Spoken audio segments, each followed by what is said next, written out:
오늘 우리에게 주시는 하나님의 귀한 말씀 로마서 12장 17절에서 21절까지의 말씀입니다. 로마서 12장 17절에서 21절까지의 말씀.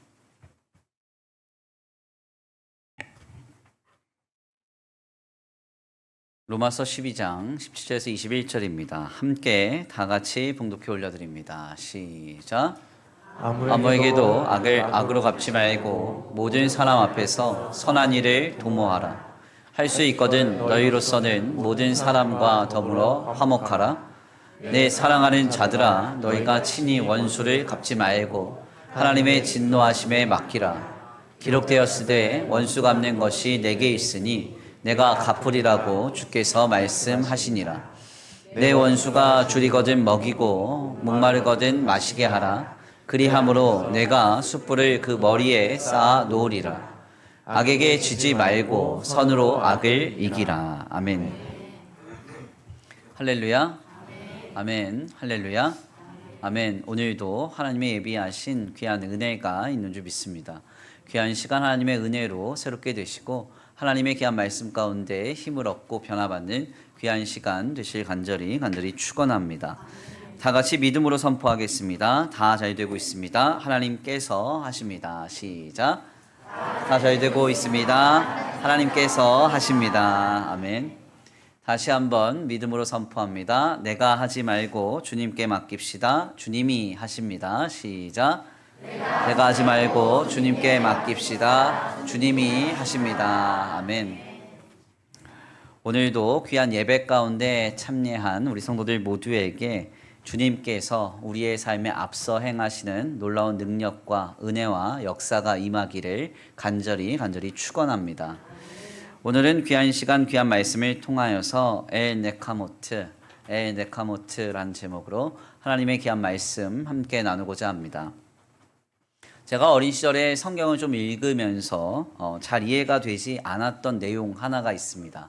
신명기서 32장 35절의 말씀인데요. 제 어린 시절의 번역본인 개역 성경은 이 내용을 이렇게 우리에게 증거했습니다.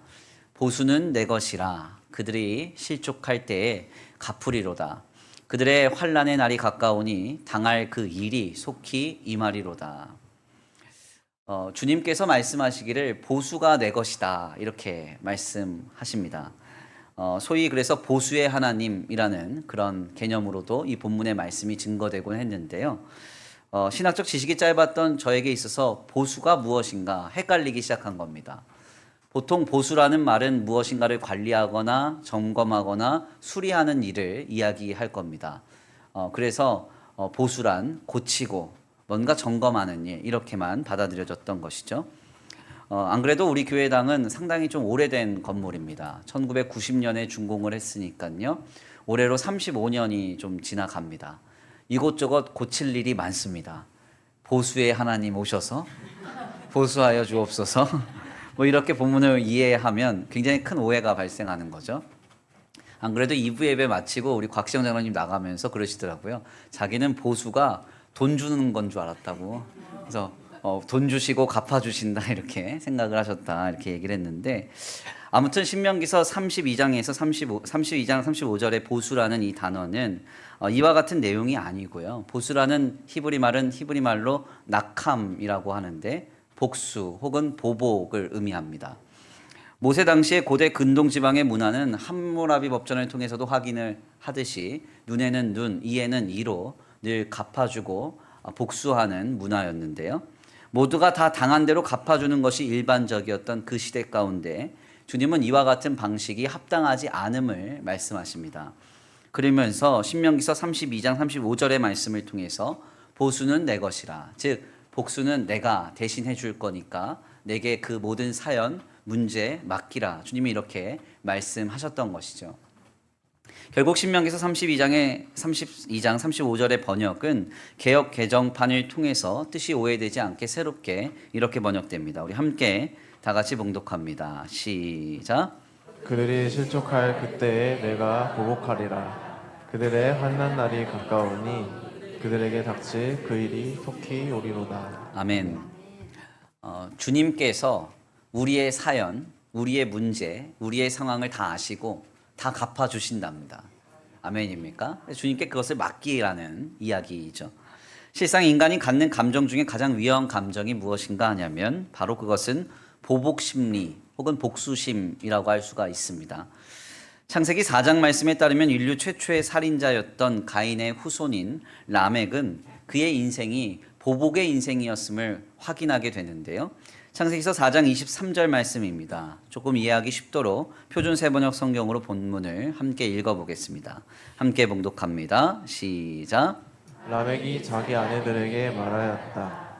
나와 실라는 내 말을 들어라. 라멕의 아내들은 내가 말할 때에 귀를 기울여라. 나에게 상처를 입힌 남자를 내가 죽였다. 나를 상하게 한 젊은 남자를 내가 죽였다. 아멘. 아담과 하와로부터 시작된 죄가 세상에 들어오므로 죄가 점차 세대를 잠식해 가면서 죄인과 악인들이 관영하던 그때에 바로 악인들이 보였던 행보는 보복의 삶이었습니다.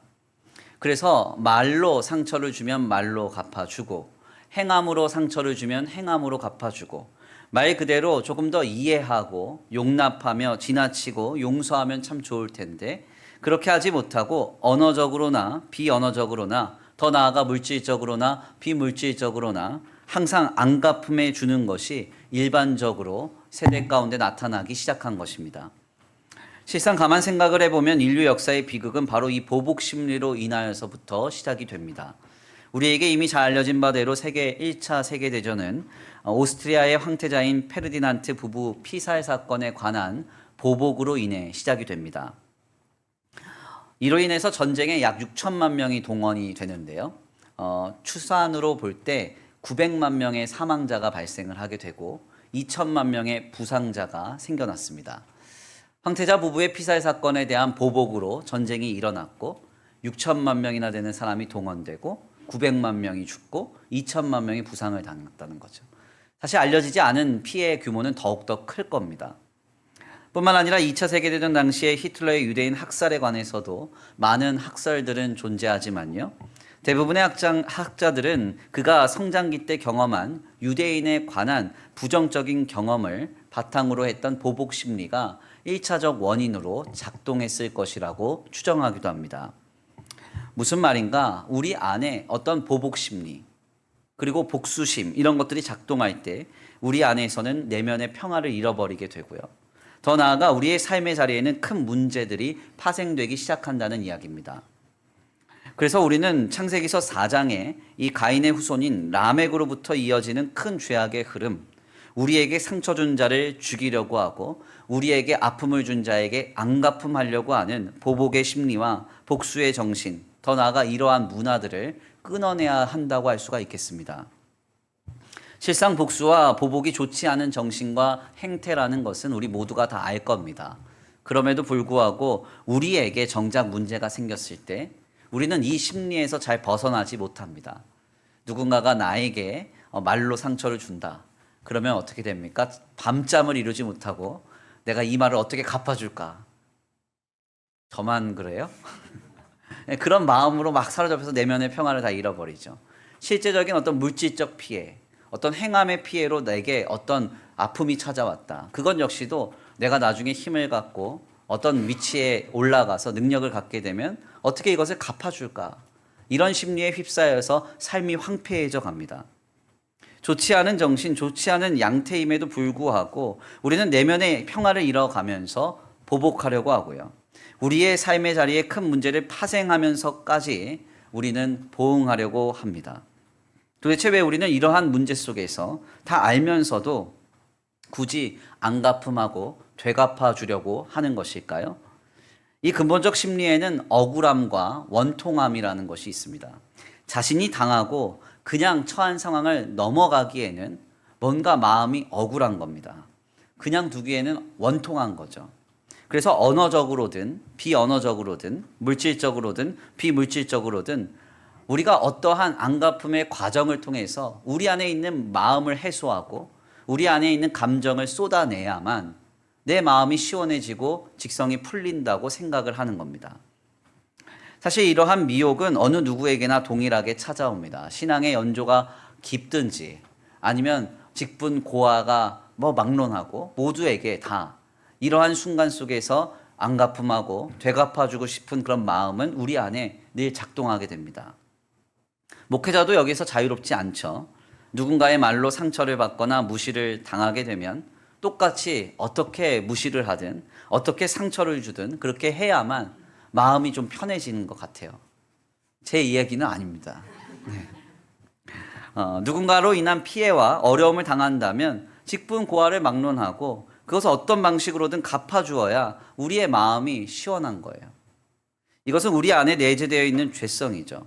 그래서 간혹 성숙하지 못한 목회자와 교회 공동체를 만나게 되면 상당히 피곤한 일들이 많이 생기잖아요. 많이 어렵잖아요. 왜냐하면 자그마한 어떤 행동, 자그마한 말 한마디를 통해서 지속적으로 그것으로 인해서 되갚음하고 어떤 보복하는 그런 어떤 사역과 설교와 문화들이 계속 이렇게 접촉되니까 어떻게 됩니까? 막 불편하고 힘들어지는 것이죠. 이것은 성숙하지 못한 겁니다. 잘못된 거예요. 그런 교회나 그런 목회자, 그런 성도의 모임이 있다면 그것은 합당하지 않습니다. 빨리 회파하고 새롭게 되어야 되는 것이죠.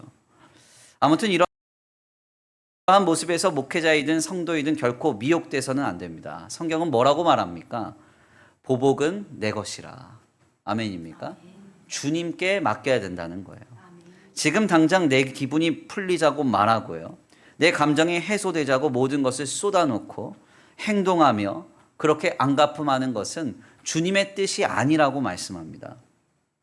모든 상황 속에서 보수는 내 것이라 하셨던 그 주님께 우리의 문제를 맡겨야 합니다.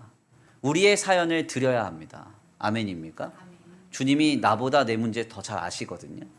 내 사연을 주님이 더 깊이 아시거든요. 우리의 삶의 근본의 문제의 그 첫 지점을 주님이 아시거든요. 그래서 그 주님께 우리의 모든 것들을 맡기고 하나님이 하실 수 있도록 우리의 삶에 우리의 심령의 공간을 내어 드려야 되는 거예요. 특별히 믿음 안에서 하나님께 자신의 문제와 사연을 맡기며 살았던 세 인물이 있습니다. 성경에 따르면 먼저는 요셉이라는 사람이 있고요. 두 번째는 다윗이라는 사람이 있습니다. 마지막으로 세 번째는 예수님의 인생이 바로 그러했습니다. 이 세 분들 모두는 보복의 인생 살지 않았습니다. 안갚음하고 되갚으면서 살지 않았습니다. 그 모든 문제와 사연을 하나님께 맡기며 살아갔죠. 요셉을 가만 한번 생각해 보십시오. 그가 고생해서 총리직에 올랐을 때 어느 날 그를 죽이려고 하고 그를 노예에 팔아버렸던 형들이 무릎을 꿇고 자신 눈앞에 서 있습니다. 이때 그가 어떤 감정을 가졌을까요? 인간적으로는 내가 가진 힘으로, 내가 가진 권위로 바로 징계하고 책벌하고 싶었을 겁니다. 그러나 요셉은 그렇게 하지 않죠. 왜 그렇습니까? 하나님을 믿었기 때문에 그렇습니다. 하나님께 그것을 맡긴 것입니다. 이는 다윗 역시도 마찬가지죠. 다윗은 자신을 죽이려고 하는 사울 왕에게 보복하거나 복수했던 그런 사건과 상황이 전혀 없었습니다. 특별히 다윗에게는 두 번이나 사울 왕을 죽일 수 있는 기회가 있었는데요. 그것을 감당하지 않죠. 이는 사실 너무나 놀라운 일이에요. 왜냐하면 다윗이 사울을 죽일 수 있었던 두 번의 그 기회를 얻었던 순간은 사울 왕이 다윗을 죽이기 위해 그를 추격해온 그런 사건이었기 때문에 그렇습니다. 눈앞에 자신을 죽이려고 찾아온 이가 지척에 있고 그에게 징계와 징벌을 내릴 수 있는 순간이 내게 허락됐다고 하면 그 누가 칼을 들어서 그를 책벌하지 않겠습니까? 그런데 다윗은 그렇게 하지 않죠. 무엇이라고 말합니까? 사무엘상 26장 9절입니다. 우리 함께 다 같이 봉독합니다. 함께 봉독합니다. 시작. 다윗이 아비새에게 이르되 죽이지 말라. 누구든지 손을 들어 여호와의 기름 부음 받은 자를 치면 죄가 없겠느냐 하고. 아멘. 누구든지 손을 들어 여호와의 기름 부음 받은 자를 치면 죄가 없겠느냐. 사실 이 말은 오늘날 간혹 기름 부음 받은 자라고 국한되는 목회자를 판단하거나 정죄하지 말라 이런 말씀 증거하는 게 아닙니다. 이 본문은 다윗의 신앙을 우리에게 증거하는 본문이에요. 아멘입니까? 다윗은 하나님을 의식했다는 것이죠. 하나님께 자신의 사연을 맡겼다는 이야기입니다. 주님이 하실 수 있도록 자신이 보복하거나 자신이 나서서 행하지 않았다는 것입니다. 이는 다윗이 왕이 된 이후에도 나타나죠. 그는 사울의 후손이자 요나단의 후손인 무비보셋을 더욱 챙김으로써 사울의 대가 끊어지지 않게 합니다. 그러니까 훗날 힘을 가진 뒤에도 다윗은 보복하거나 복수하지 않았다는 이야기입니다. 여기서 더 나아가 우리 예수님의 행보 역시도 동일하죠. 우리 예수님께서 십자가에 달리셔서 죽음 가운데 그 모진 고통이 그를 완전히 휩싸았을 때 우리 주님이 십자가에서 처음 하신 말씀이 뭐예요? 나를 이 죽음의 고통에, 이 수치스러운 상황에 몰아세운 저 인간들 다 죽여주옵소서. 주님이 그렇게 이야기하셨나요? 예, 그렇게 하시지 않았죠. 예, 주님 뭐라고 말씀합니까? 주여 저들의 죄를 용서하여 주옵소서. 지금 저들은 저들이 하는 일을 알지 못합니다. 주님은 자신의 처절한 죽음으로 몰아놓은 이들을 향해서 저주하시거나 징벌을 선언하시지 않습니다. 오히려 용서하시고 하나님께 그들을 맡깁니다. 이 놀라운 고백은 우리가 몇 주 전에 나눴지만 기론편 박사님을 변화시키고 하나님을 만나게 한 성경의 본문이었다고도 했어요. 우리 예수님은 십자가의 죽음 이후에도 자신을 떠난 제자들과 자신을 죽음으로 몰아세운 자들을 향하여 보복하시지 않았습니다.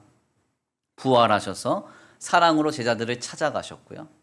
그들을 보듬어 하나님의 사도로 세워가셨습니다. 무슨 말인가?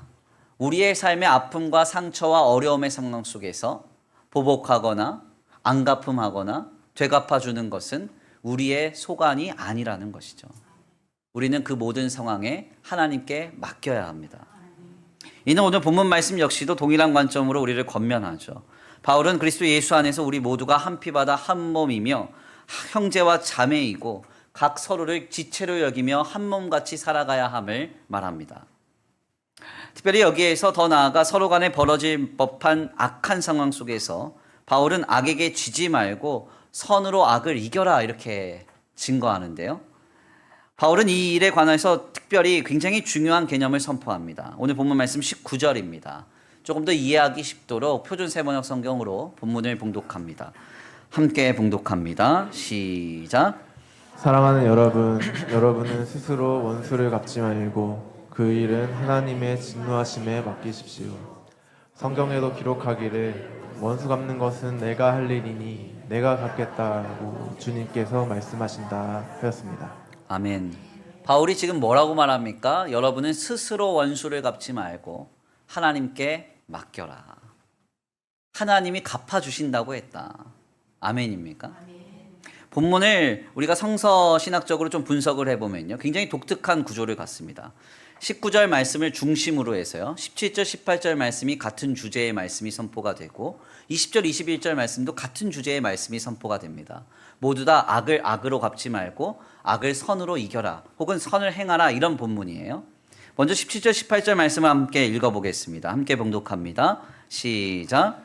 아무에게도 악을 악으로 갚지 말고 모든 사람 앞에서 선한 일을 도모하라. 할 수 있거든 너희로서는 모든 사람과 더불어 화목하라. 아멘. 악을 악으로 갚지 말고 선한 일을 도모하며 화목하라 증거가 되죠. 자, 이 말씀 이후에 19절 말씀이 선포되고 그리고 나서 20절, 21절 말씀도 같은 주제의 말씀이 선포가 됩니다. 20절, 21절 말씀입니다. 우리 함께 봉독합니다. 시작. 내 원수가 줄이거든 먹이고 목마르거든 마시게 하라. 그리함으로 내가 숯불을 그 머리에 쌓아 놓으리라. 악에게 지지 말고 선으로 악을 이기라. 아멘. 아멘. 뭐라고 말합니까? 악에게 지지 말고 선으로 악을 이겨라. 아멘. 그러니까 악을 악으로 갚지 말고 선으로 악을 이겨라. 혹은 선을 행하라라고 하는 같은 주제의 말씀이 19절을 사이로 연속적으로 증거가 된다는 겁니다. 이는 문맥적으로 어떤 의미를 함의하고 있을까요? 이것은 지금 바울이 예수를 그리스도로 믿는 성도와 어떤 삶의 현장 속에서 서로 간 일어날 법한 상황들을 직면할 때 악한 이에게 혹은 악한 상황에게 혹은 악한 것에게 지지 말고 선을 행하며 선으로 이겨라 이렇게 권면하면서 그 방법을 19절 말씀으로 증거하고 있는 것입니다. 어떻게 우리가 악을 선으로 이기며 살아갈 수 있습니까? 악을 악으로 갚지 말고 선을 행하며 살아갈 수 있습니까? 19절 말씀을 통해서 가능하다는 거예요. 다시 한번 19절 말씀 세 번역으로 봉독합니다. 시작. 사랑하는 여러분, 여러분은 스스로 원수를 갚지 말고 그 일은 하나님의 진노하심에 맡기십시오. 성경에도 기록하기를 원수 갚는 것은 내가 할 일이니 내가 갚겠다고 주님께서 말씀하신다 하였습니다. 아멘. 어떻게 우리가 악을 악으로 갚거나 악에게 지지 않고 선으로 악을 이기며 살아갈 수 있는가? 그것은 바로 스스로 보복하거나 스스로 어떤 가진 힘으로 원수를 갚거나 하지 말고 하나님이 하실 수 있도록 맡기라는 겁니다. 이것이 바로 악에게 지지 않고 선을 행할 수 있는 방법이라는 거예요. 그러므로 때때로 신자들은 우리가 말로 받은 상처 똑같이 말로 갚아줄 수 있지만 말하지 않습니다. 때때로 나도 똑같이 행동으로 받은 아픔 똑같이 행동으로 되갚아줄 수 있지만 오히려 더욱 타자를 배려하고 섬길 수 있습니다. 더 나아가 우리의 감정과 생각을 잠시 주님께 멈추고 우리의 사연을 다 아시는 하나님께 그 문제를 맡기며 인내하고 견딜 수 있습니다. 왜요? 우리를 대신하여 우리의 마음을 다 아시고 우리의 사연을 아시는 그 주님께서 갚아주실 것임을 믿기 때문입니다. 하나님께 맡겨야 된다는 거예요. 내가 자꾸 하려고 하지 말고 내가 해결하려고 하지 말고 하나님께 맡겨야 된다는 겁니다. 하나님이 하시면 완전해요. 내가 하면 불완전합니다. 내가 하면 문제가 더 생겨요. 이 일이 어디서부터 감당돼야 됩니까? 먼저는 우리의 가정에서부터 감당돼야 되죠. 부부간에 서로 말을 주고받습니다. 네. 부부싸움이 어디서부터 시작돼요? 왜 저를 그렇게 보시죠? 거의 말에서부터 시작되는 거예요. 별것 아닌 말에서부터. 네. 남편이 아내의 자존심 상하는 말을 한마디 했습니다. 그 아내가 밤새 그거를 끌어안고 있다. 두고 보자. 내가 한번 갚아주리라. 밥 먹고 있는데 한 방 확 매겨요. 그러면 어떻게 됩니까? 또 남편이 갖고 있다가 또 아내한테 확 말하고. 이렇게 되면 어떻게 되겠어요? 계속 싸우는 거예요. 그죠? 계속 싸우는 거예요. 사랑의 관계는 보복의 관계가 아니잖아요. 네, 말로 좀 상처를 주면 저 인간이 오늘은 기분이 안 좋네. 그러면서 좀 사랑해주고 사랑해주면 말이 좀 부드러워지겠지. 네, 저희 아내한테 하는 말은 아닙니다. 아무튼 그러니까 우리의 가정에서부터 부모가 자녀에게, 자녀가 부모에게, 형제와 자매 사이에 서로 간의 언어와 비언어로, 물질과 비물질로 서로 보복하려고 하거나 갚아주려고 하는 그런 모습들이 끊어져야 된다는 거예요. 또한 이것은 우리의 직장과 생업에서도 감당돼야 됩니다. 직장의 상사가 부하 직원에게, 팀원이 팀장에게 서로 간 언어와 비언어로, 물질과 비물질로 자신의 감정과 판단대로 보복하며 복수하는 일이 그쳐져야 돼요. 더 나아가 이것은 우리의 교회와 이 나라와 이 민족 가운데도 역시 마찬가지입니다. 보복의 문화, 갚아주는 문화, 이것은 삶의 자리를 황폐하게 만듭니다. 그리고 생명이 피어나지 못하게 만들어요. 이스라엘과 하마스의 전쟁이 계속되고 있습니다. 이것이 지리적으로 역사적으로 왜 이렇게 될 수밖에 없는가 수많은 학자들이 이야기를 하지만 사실 거기에 담긴 근본적인 이유가 어디에 있어요? 근본적인 이유? 바로 이슬람교의 정신에 있어요. 이슬람교의 정신은 보복의 문화입니다. 그래서 내 아들이 돌을 맞고 오면 아버지가 가서 바위로 내려치는 문화. 내가 갖고 있는 거 누군가 빼앗으면 팔을 자르라고 해요. 빼앗은 팔을 자르라고. 이런 문화입니다. 그러니까 우리 할아버지가 미군에 의해서 죽었다. 그것을 평생 가정이 원한으로 갖고 있다가 손자가 가서 테러하는 거예요. 그 원한을 실행하는 겁니다. 전쟁이 그칠 수가 없죠. 그칠 수가 없어요. 우리의 주변에 서로 가지고 있는 감정과 어떤 서로의 사연 때문에 서로를 보복하고 서로를 향하여 안갚음하는 이런 문화, 세태, 이런 어떤 정치와 사상, 이런 것들이 우리를 잠식하게 내버려 두서는 안 됩니다. 어떻게 해야 됩니까? 하나님이 하실 수 있도록. 아멘입니까? 하나님이 하셔야 된다고. 내 사연, 나보다 더 잘 아시는 주님이 하시도록 주님께 맡겨야 된다는 겁니다. 우리 모두가 이 길에 설 수 있게 되길 간절히 축원합니다. 그런데 우리가 여기까지의 말씀을 나누면 우리 안에 생겨나는 불편함이 있죠.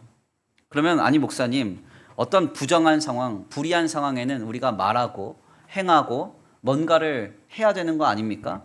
왜 그 상황 속에서도 주님께 맡겨야 됩니까? 이렇게 이제 제가 말한 말씀을 오해하는 겁니다. 이것은 굉장히 철저한 오해죠. 소위 이것을 철학사에서는 데우스 엑스 마키나라는 말을 사용합니다. 이 말의 뜻은 인간이 사고를 치고 하나님을 불러 수습한다라는 의미예요. 사실 이 말은 고대의 문학 작품이나 어떤 시학에서요, 저자가 이야기를 막 풀어가다가 이야기가 막 산으로 갑니다. 그래서 그 이야기를 되돌리고 싶어요. 그러면 어떻게 하냐면 도저히 개연성 있는 사건의 연속으로 이 사건을 되돌릴 수가 없으니까 하나님을 등장시킵니다. 그래서 원점으로 되돌리는 거죠. 그러니까 인간이 저질러 놓은 말도 안 되는 일들 속에서 두 손 두 발 다 들고 에라 모르겠다, 하나님이 하시겠지, 이렇게 방관하는 무책임한 태도를 조롱하는 말로써 이 데우스 엑스 마키나라는 말이 라틴어로 전해집니다. 오늘 우리가 본문 말씀을 통해서 도전받고자 하는 신앙은 데우스 엑스 마키나가 아니에요. 우리의 주변의 각종 악한 일들을 목도하면서 행동하지 말고 말하지 말고 하나님께 맡겨라, 이것을 말하고 있는 게 아닙니다. 이것은 신자의 무책임한 태도이고 하나님이 기뻐하시지 않는 우리의 삶의 모습이죠.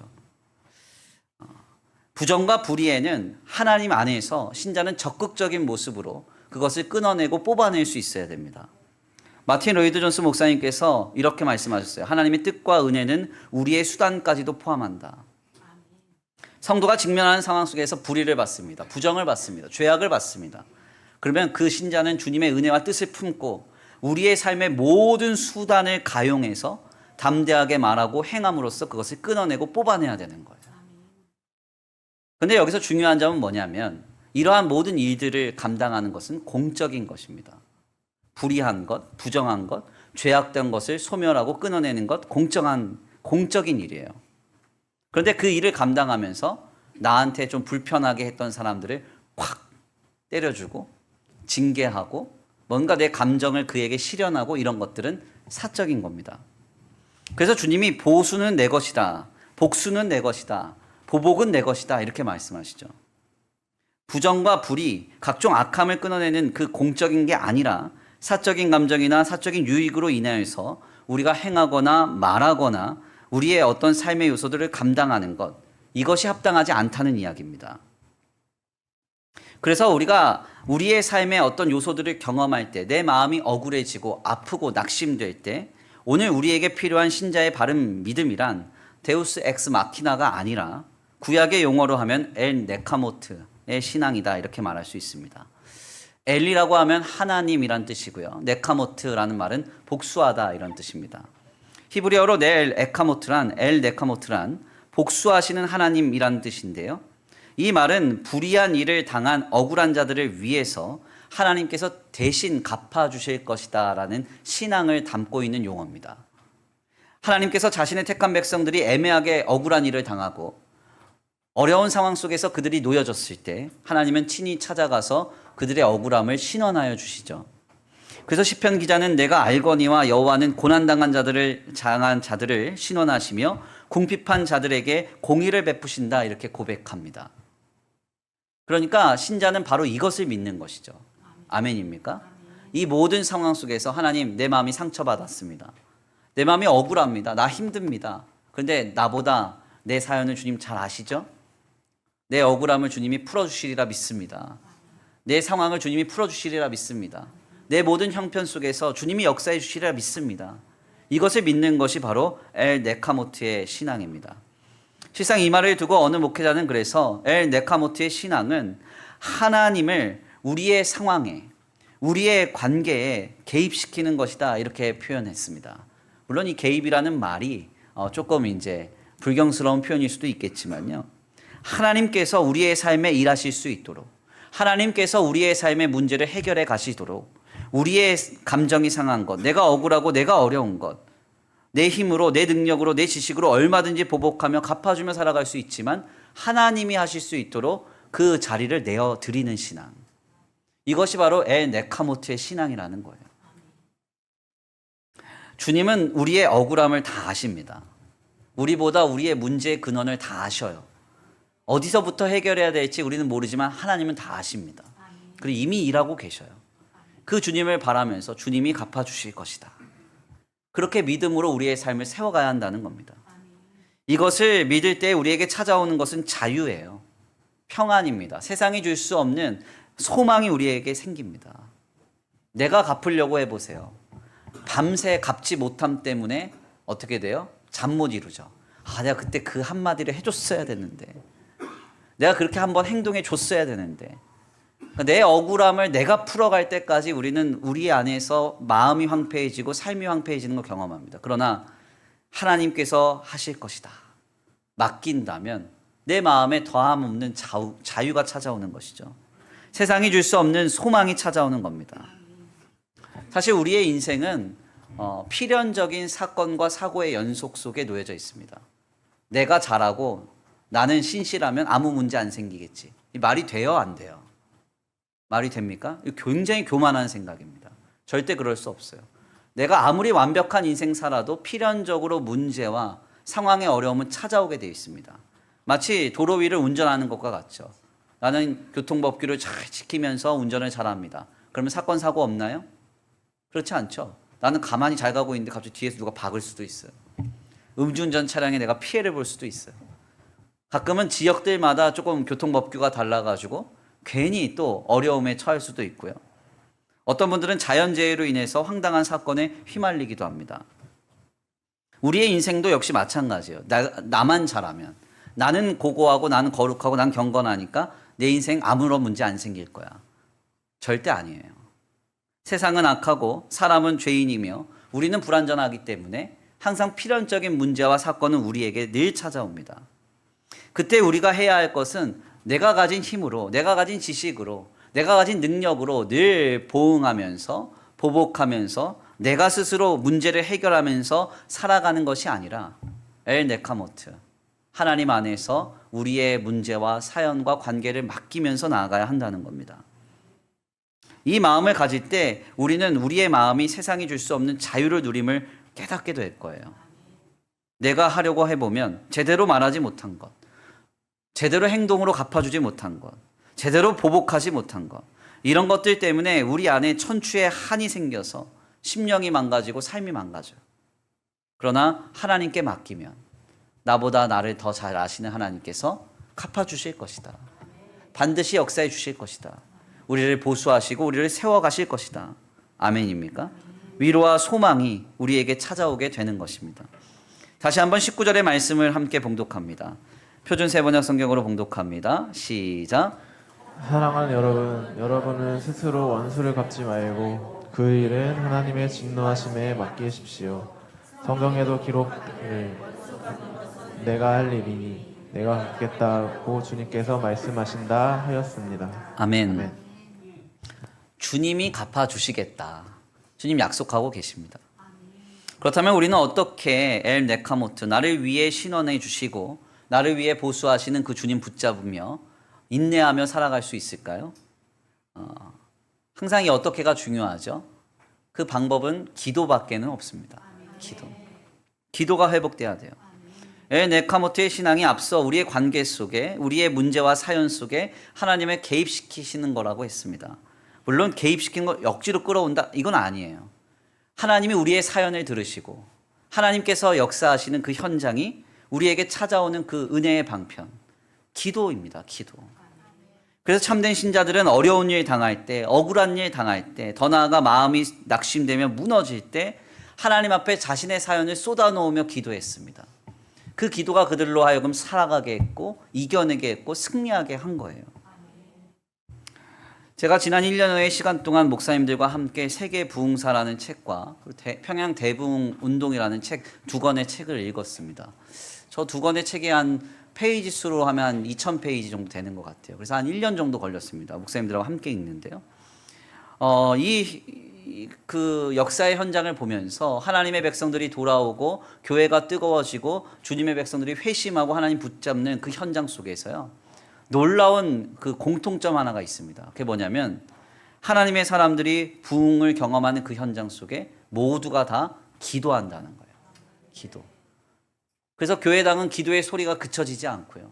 일을 하다가도 정오에 점심시간을 뺏어 나와서 교회당에 모여서 기도하고 돌아갑니다. 얼마나 뜨겁게 기도했는지 모릅니다. 이 기도가 매우 공통적으로 확인이 되는 거죠. 기도는 우리의 심령과 영혼을 새롭게 합니다. 그래서 기도해야 돼요. 기도를 할 때 우리를 사로잡고 있는 억울한 마음, 아픈 마음, 낙심된 마음이 새롭게 됨을 느낍니다. 대표적인 예가 성경에 나타나잖아요. 한나와 분인나의 이야기 아십니까? 분인나는 애를 낳고 한나는 애를 못 낳았어요. 그런데 남편이 한나만 사랑해요. 그러니까 분인나가 막 한나를 괴롭히는 거예요. 애도 못 낳는 여자가 이러면서. 아까 2부 때는 욕할 뻔했어요. 그래가지고 이 한나가 마음이 상해가지고 우리 같으면 어떻게 해요? 남편한테 쫄래쫄래 가가지고 저 여자가 나를 이렇게 힘들게 한다고 쟤 뭐 내쫓든지 니 죽고 나 죽든지 어떻게 하든지 그냥 갈라서든지 알아서 막 이렇게 막 인간적인 방법을 다 동원할 수 있을 거 아닙니까? 근데 한나는 그렇게 안 하죠. 어떻게 해요? 기도하러 갑니다. 기도하러. 하나님 앞에 기도를 하러 가요. 얼마나 기도를 세게 하는지 술 취한 줄 알았대요. 그러다가 응답을 엘리를 통해서 받죠. 돌아가서 어떻게 했다 그래요? 먹고 마시며 얼굴빛이 환해졌다고. 그러니까 하나님 앞에 기도하면 우리의 마음이 치유받는다고. 하나님이 나를 아시고 내 억울함 아시고 갚아주시겠지. 이런 평안이 내게 찾아오고 자유가 임한다고. 그래서 우리는 지금 기도를 회복해야 됩니다. 하나님 앞에 기도하셔야 돼요. 우리가 새벽 기도의 강단을 통해서 시편을 묵상하고 있지만요. 대부분의 시편을 기록한 다윗의 고백은 어떤 내용입니까? 자신 안에 있는 억울함, 상처, 고통의 문제를 하나님께 가지고 가는 내용이에요. 하나님 도와달라고, 내 억울함 풀어달라고, 내 원통함을 좀 갚아달라고. 그러면서 주님께 그 모든 문제 가지고 갑니다. 어떤 때에는 뼈가 떨리고 영혼이 떨렸다 그래요. 너무 고통스러워서 요 근래 뼈가 떨려본 분 계십니까? 영혼이 떨려본 분 계세요? 많이 먹어서 말고 많이 막 아파가지고 막 뼈가 떨려. 다윗이요 이 고백을 하면서 뭐라고 얘기하냐면 얼마나 울었는지 침상과 요를 띄웠대요. 눈물이 너무 많이 나서 둥둥 떠다녔다는 거예요. 바로 이때 다윗은 사람 붙잡고 얘기하지 않습니다. 다른 것 의지하지 않습니다. 자기가 가진 힘, 능력으로 보복을 계획하지 않습니다. 어떻게 해요? 하나님께 나아가 주님 도와주옵소서 구하는 거예요. 시편 6편 2절에서 4절입니다. 우리 함께 다 같이 고백합니다. 시작.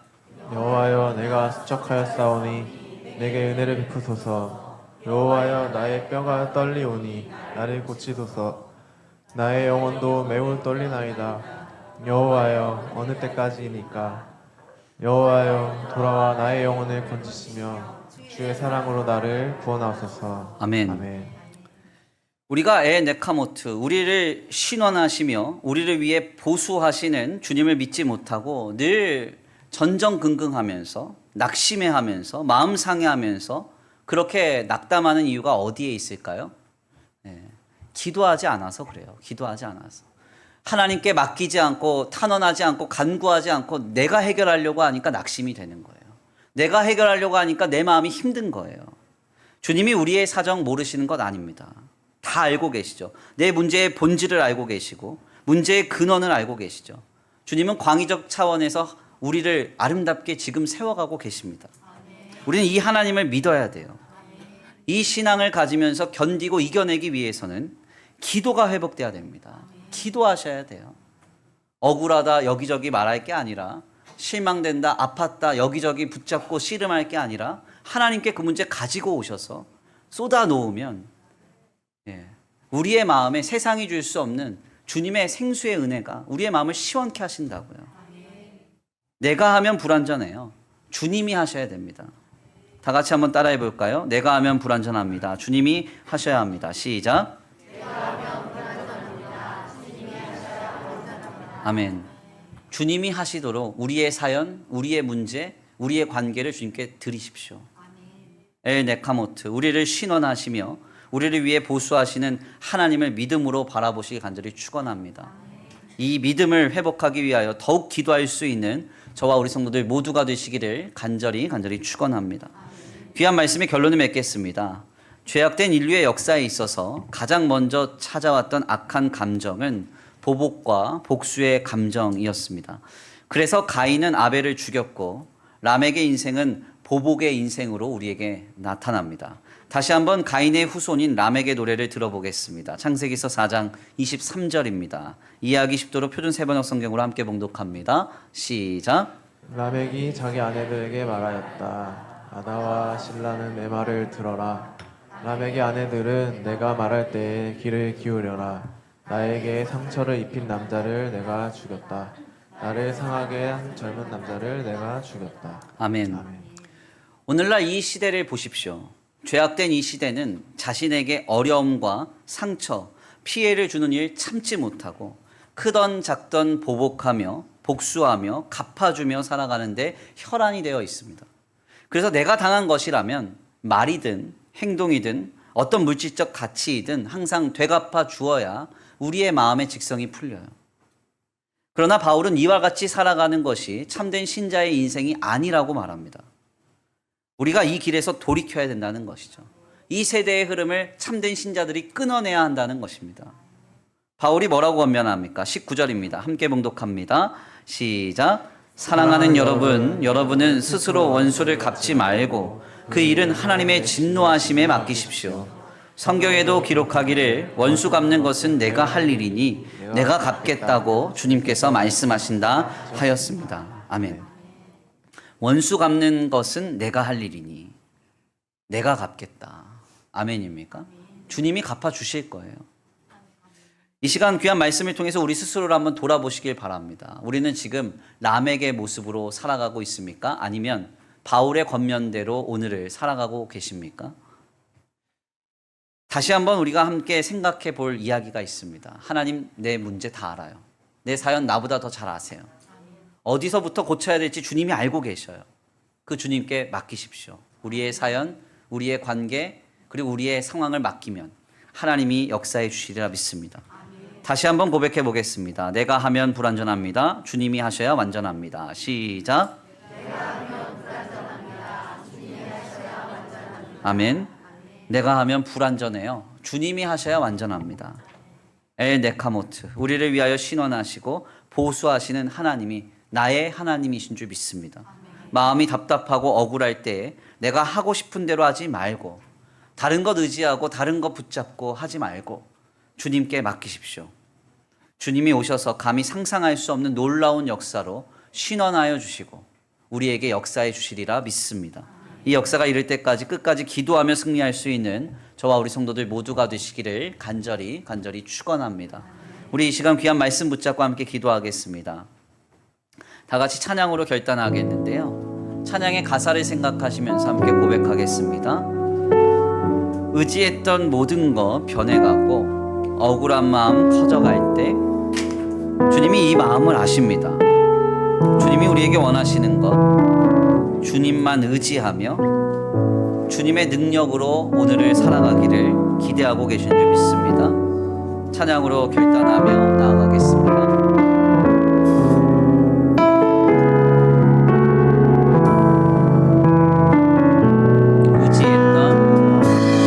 의지했던 모든 것 변해가고 억울한 마음은 커져가네.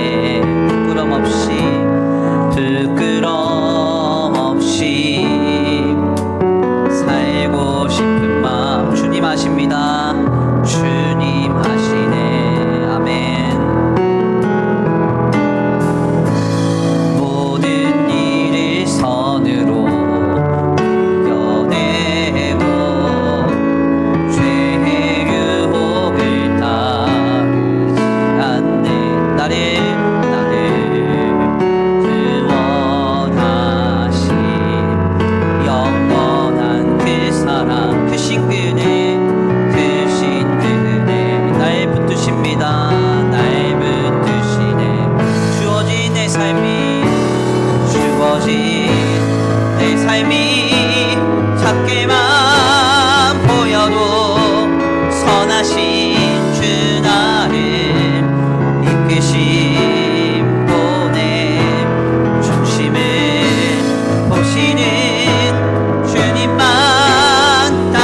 다시 한번 고백합니다. 의지했던 모든 것, 의지했던 모든 것 변해가고 억울한 마음은 거절하네.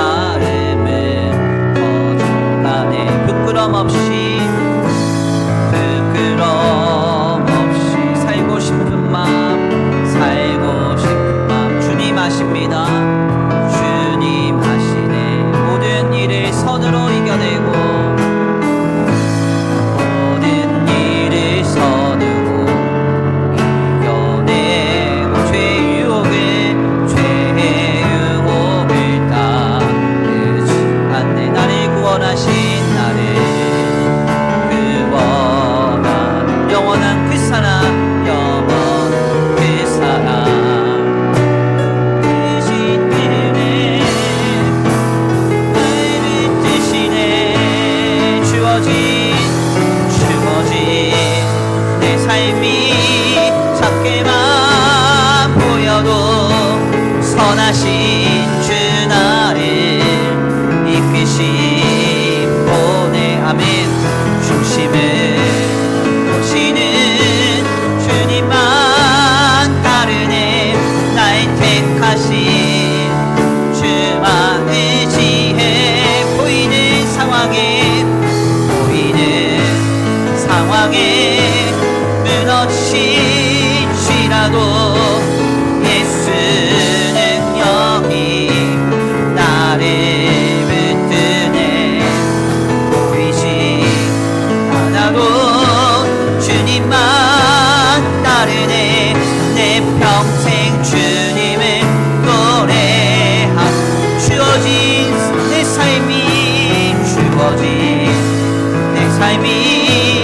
작게만 보여도 선하신 주 나를 이끄시보네. 중심을 보시는 주님만 따르네. 날 택하신 주만 의지해. 보이는 상황에 무너질지라도 예수 능력이 나를 붙드네. 아멘. 보이지 않아도 주님만 따르네. 내 평생 주님의 노래하리라. 아멘. 우리 이 시간 함께 먼저 기도하기 원합니다.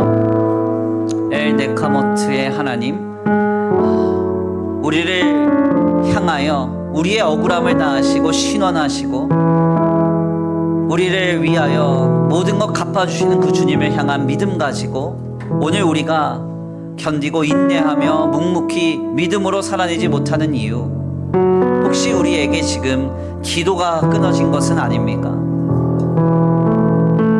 하나님 앞에 나와 우리의 마음을 쏟아놓고 우리의 사연을 주님께 내어 맡기며 의탁한다면 우리의 마음이 시원케 될 텐데 우리가 그 자리를 잃어버린 것은 아닙니까?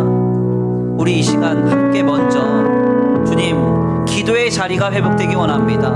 기도의 자리가 회복되기 원합니다. 아무것도 염려하지 말고 모든 일에 기도와 간구로 감사함으로 하나님께 너희 아랠 것을 아뢰라. 그리하면 모든 지각에 뛰어난 그리스도의 평강이 너희의 마음과 생각을 지키시리라 약속하신 주님의 말씀이 있습니다. 세상이 줄 수 없는 자유가 우리에게 임할 것입니다. 기도하면 그 무엇으로도 해갈되지 않았던 우리의 마음이 주님의 은혜로 시원케 될 것입니다. 주여, 기도가 회복되게 하여 주옵소서. 사람 붙잡고 이야기할 것이 아니라 하나님, 내가 가진 힘과 능력과 물질로 갚아줄 것이 아니라 주님께 나아가 우리의 사연, 우리의 문제, 우리의 관계, 우리의 모든 상황을 맡기게 하여 주시옵소서. 기도가 회복되게 하여 주옵소서. 우리 다 같이 함께 말씀 붙잡고 기도하며 나아가겠습니다. 기도합니다. 사랑과 은혜가 많으신 하나님 감사합니다. 귀한 시간, 귀한 자리로 주님 앞에 나와 하나님 앞에 기도하며 간구하며 소원하며 나아갑니다. 주님 그렇습니다. 기도해야 되겠습니다. 기도해야 되겠습니다. 기도해야 되겠습니다. 내 마음이 답답하오니, 내 마음이 억울하고 원통하오니 주여 주여 내 마음이 조급하고 갈급하며 다급하오니 하나님 앞에 내 입술을 열어 내 마음을 쏟아놓고 아버지 앞에 기도하기 원합니다. 내 사연 맡기기 원합니다. 나를 대신하여 갚아주신, 나를 대신하여 보응하신, 보수하신 주님을 기대합니다. 주님 아버지, 우리의 마음 다 하시고 우리의 문제 다 하시고 우리의 사연 다 하시고 우리의 관계를 다 하시는 주님, 이 시간 우리의 삶 속에서 기도가 회복되기 원합니다. 기도가 회복되기 원합니다. 기도하기 원합니다. 내 마음을 쏟아놓는 기도. 아버지 주여, 하나님 앞에 우리 사연을 내어 맡기는 기도. 사람 붙잡고 얘기할 것이 아니라 어떻게 하면 보복할 수 있을까 계획하고 생각하는 것이 아니라 하나님 앞에 모든 것 내어 맡기며 하나님이 하실 줄 믿고 하나님이 갚아주실 줄 믿고 우리의 억울함을 신어놓게 하실 줄 믿고 믿음으로 나아가 아버지 주님 앞에 기도하는 그 기도가 회복되게 하여 주시옵소서. 회복되게 하여 주옵소서. 회복되게 하여 주옵소서. 성령의 말할 수 없는 탄식으로 우리의 마음과 생각을 붙잡으시고 새롭게 하셔서 주여 기도할 수 있는 마음, 기도로 열려지는 우리의 심령, 기도 가운데 새롭게 되는 하나님의 역사가 우리 안에 임하게 하여 주시옵소서. 주여 주여 주여, 도우실 줄 믿습니다. 함께 하실 줄 믿습니다. 역사하실 줄 믿습니다. 아버지 주여, 아버지 세상 그 어떤 것으로도 우리의 원통함이 해결되지 않을 때 생수의 은혜로 우리의 마음을 시원케 하신 주님의 역사를 기대합니다. 주님, 오 하나님, 하나님께서 우리의 원통함과 억울함을 다하시고 신원하여 주신 하나님의 역사를 기대하며 소망합니다. 주여 주여 주여, 아버지 우리의 기도가 회복되게 하여 주시옵소서.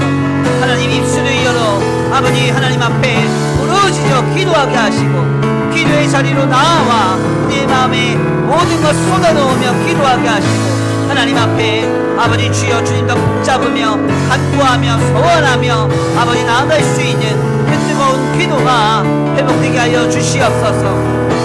주님 도우실 줄 믿습니다. 함께 하실 줄 믿습니다. 역사하실 줄 믿습니다. 하나님 기도함으로써 인내하게 하시고 기도함으로써 견뎌내게 하시고 기도함으로써 승리하게 하여 주시옵소서. 하나님이 아버지 신원하실 때까지, 하나님이 포용하시고 갚아주실 때까지 기도하며 승리할 수 있는, 기도하며 인내하며 견뎌낼 수 있는 오늘 우리의 믿음이 되게 하여 주시옵소서.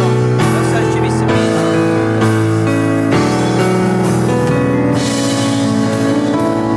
우리 이 시간 함께 다시 한번 기도하기 원합니다. 특별히 하나님의 귀한 말씀을 들으면서 혹시 하나님께 맡겨야 할 문제가 떠오르진 않았습니까? 하나님께 의탁하고 주님이 해결하시도록 주님께 온전히 드려야 할 그런 우리의 삶의 자리의 문제, 내 상황의 문제, 내 사연의 문제, 내 만남과 관계의 문제, 하나님께서 우리의 모든 억울함을 신원하시고 우리의 모든 아픔과 상처를 갚아주실 그날에 이르도록 주님 기도하며 주님께 맡기겠습니다 하는 그 결단의 기도의 제목이, 그 간구의 제목이 우리 가운데 떠오르지 않았습니까? 우리 이 시간 그것을 하나님께 내어드리면서 잠시 기도하겠습니다. 하나님, 내가 붙잡고 씨름했던 이것을 주님께 드립니다. 내가 갚으려고 했던, 내가 되갚아주려고 했던 그것을 하나님께 맡깁니다. 주님이 엘네카모트, 우리의 억울함을 신원하여 주시고 우리를 향한 하나님의 계획으로 모든 것으로 보수하시리라 믿습니다. 우리 다 같이 함께 말씀 붙잡고 우리의 문제를 주님께 내어 드리며 나아가겠습니다. 기도합니다. 사랑과 은혜가 많으신 하나님 감사합니다. 주님 그렇습니다. 내가 내 힘으로 얼마든지 나를 대변하며 아버지 얼마든지 갚아주며 내 억울함 내 스스로 풀어갈 수 있습니다. 그러나 하나님께 내어 맡깁니다. 주님이 하시리라 믿고 맡깁니다. 주님 다 하시니 하나님께서 하나하나 풀어주시고 우리의 문제의 근원에서부터 치유와 회복의 역사를 일으켜 주시리라 믿습니다. 주님, 우리의 가정 안에서 아버지 보복에 아버지 배갚아주는 그런 문화와 정신이 있다면 끊어지게 하시고 오 주님 우리 직장과 생업에서 갚아주며 보복하는 문화와 정신이 있다면 끊어지게 하소서. 아버지 우리 교회와 아버지 우리 이 나라의 민족 가운데 서로 보복하며 갚아주는 악한 문화가 끊어지기 원합니다. 주님 역사하여 주옵소서. 인도하여 주옵소서. 함께하여 주옵소서. 주님이 우리의 마음 아시니 주님이 친히 우리의 모든 억울함과 아픔을 신원하여 주시고 아버지 우리의 삶에 아버지 우리가 아버지 주여 아버지 겪은 모든 일들 가운데 보응하사 호소하여 주시 주님이 기대하면서 믿음으로 우리 삶을 세워가게 하여 주시옵소서. 기도하면서 우리에게 나타나 도우시 주님을 기다리게 하시고 아버지 기도하면서 아버지 주님을 바라보면서 아버지 주님께서 나타나 우리에게 역사하신 그날을 소망하며 기대하며 살아가게 하여 주시옵소서. 내 영혼아 어찌하여 두려워하며 어찌하여 불안해하는가. 너는 하나님께 소망을 두라. 하나님이 나타나 도우심으로 우리가 찬송하리로다 하신 주님, 그 주님의 역사와 그 신원하심과 주님의 그 보호하심과 보수하심을 기대합니다. 우리 가운데 나타나 역사하시 주님을 기대합니다. 인도하시 주님을 기대합니다. 함께하시 주님을 기대합니다.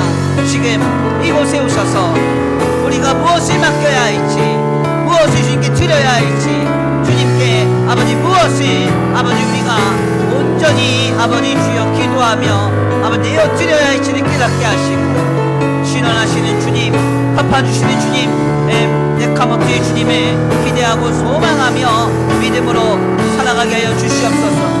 주님이 하실 줄 믿습니다. 주님이 아버지 풀어주실 줄 믿습니다. 주님이 갚아주시고 주님이 신원하여 주실 줄 믿습니다.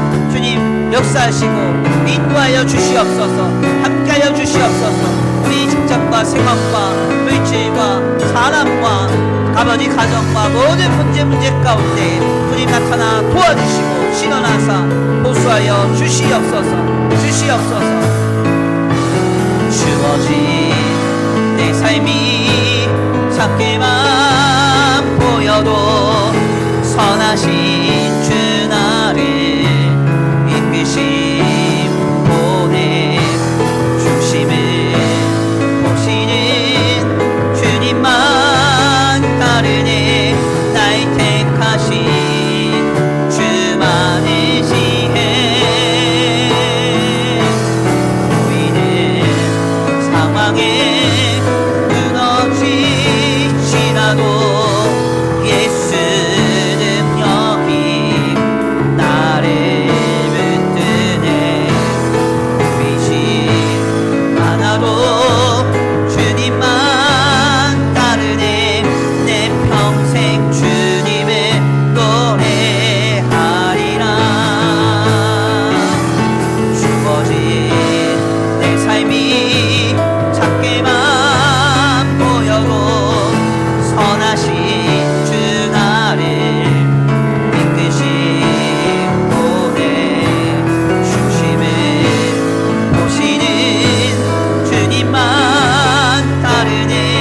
날 택하신 주만의 지혜 보이는 상황에 무너지시라도 예수 능력이 나를 붙드네. 보이지 않아도 주님만 따르네. 내 평생 주님을 노래하리라. 아멘. 하나님 감사합니다. 오늘 귀한 시간 귀한 자리로 주님 앞에 나와 엘네카모트 우리를 위하여 모든 것을 신원하여 주시고 우리를 향하여 갚아주시는 주님의 역사와 섭리를 목도하게 하시니 아버지 감사합니다. 주님 그렇습니다. 지난 날을 되돌아보건대 우리는 우리가 가진 것으로 우리의 힘과 능력과 지혜와 지식과 물질로 아버지 우리가 처한 상황 속에서 내 감정을 해소하고 내 마음의 원통함을 풀고자 아버지 주님께 문제를 맡기지 못하고 스스로 갚아주며 보복하며 살아가지 않았었는지 이 시간 우리 자신을 다시 한번 돌아봅니다. 가인의 후손인 람에게 노래의 계보를 잇는 인생이 아니라 참된 신자로서 바울의 겉면을 따라 엘네카모트 우리를 향하여 신원하시고 우리를 향하여 역사하시는 주님을 믿고 바라는 참된 신자의 길을 걸어가기를 원합니다. 우리의 가정에서 모든 보복의 문화와 정신이 끊어지게 하시고 우리의 직장과 생업에서 모든 아버지 갚아줌과 보복의 문화가 끊어지게 하시며 주님의 교회와 이 나라와 이 민족 가운데 아버지 모든 복수와 보복의 문화와 정신들이 다 끊어지게 하여 주시옵소서. 참된 신자들이 거룩한 생명의 씨앗을 뿌리며 황폐한 이 땅을 다시 한번 생명으로 물들어 가게 하기를 원합니다. 엘네카모트 우리를 향하여 우리의 모든 것을 신원하시며 우리 가운데 반드시 갚아주심으로 역사하실 주님을 믿고 바라며 생명의 씨앗을 묵묵히 뿌리고 살아갈 수 있는 믿음의 세대가 우리 모두가 되게 하여 주시옵소서. 이 시간 특별히 주님 앞에 나와 예배하고 돌아갑니다. 주님, 그 돌아가는 발걸음 안전히 거하게 하시고 한 주간의 삶의 모든 순간에 우리의 영과 육과 혼을 보호하사 그 어떤 악한 것도 틈타지 않게 하여 주시옵시되 주여 순간순간 기도하면서 우리의 마음을 쏟아놓고 우리의 사연과 사건을 주님께 내어 맡기면서 한 주간 살아가기를 원하오니 주여 우리의 기도 가운데 임재하시고 함께하사 모든 것으로 넉넉히 이기며 승리하는 복된 한 주간 되게 하여 주시옵소서. 이 시간 주님 앞에 귀한 예물 올려드립니다. 이 예물이 쓰여지는 곳곳마다 영혼과 생명이 살아나게 하시고 하나님의 나라와 주님의 복음을 위하여 쓰임받는 거룩한 예물 되게 하여 주시옵시되 주님 간절히 원하옵기는 드려진 손길 위에 복의 복을 더하사 하늘의 신령한 복과 땅의 기름진 복으로 차고 흔들어 넘치도록 주님 채워 주시옵소서. 도우실 줄 믿고 감사함 올려드리오며 사랑과 은혜가 많으신 우리 구주 예수 그리스도의 이름으로 감사하며 기도 올려드립니다. 아멘. 이제는 우리 주 예수 그리스도의 은혜와 성부 하나님의 극진하신 사랑하심과 성령 하나님의 내주교통하심이 엘네카모트 우리의 모든 억울함을 신원해 주시고 우리의 삶의 모든 문제와 사연 속에 개입하셔서 우리의 모든 것으로 역사하여 주실 주님을 기대하고 소망하며 살아가기로 결단하는 모든 성도들 머리머리 위에 이제로부터 영원토록 함께 있을지어다.